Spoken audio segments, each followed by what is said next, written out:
কতবার যে আমি তোমাকে স্পর্শ করতে গিয়ে গুটিয়ে নিয়েছি হাত, সে কথা ঈশ্বর জানে। তোমাকে ভালোবাসার কথা বলতে গিয়েও কতবার যে আমি সে কথা বলিনি, সে কথা আমার ঈশ্বর জানে। তোমার হাতে মৃদু কড়া নাড়ার শব্দ শুনে জেগে উঠবার জন্য দরজার সঙ্গে চুম্বকের মতো আমি গেঁথে রেখেছিলেন আমার কর্ণযুগল।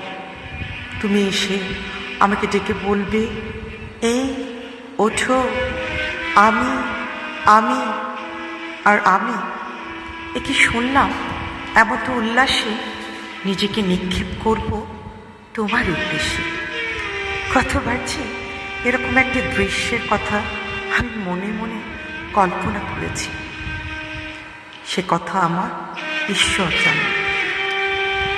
আমার চুল পেকেছে তোমার জন্য, আমার গায়ে জ্বর এসেছে তোমার জন্য। আমার ঈশ্বর জানে আমার মৃত্যু হবে তোমার জন্য। তারপর অনেক দিন পর একদিন তুমিও জানবে আমি জন্মেছিলেন তোমার জন্য, শুধুই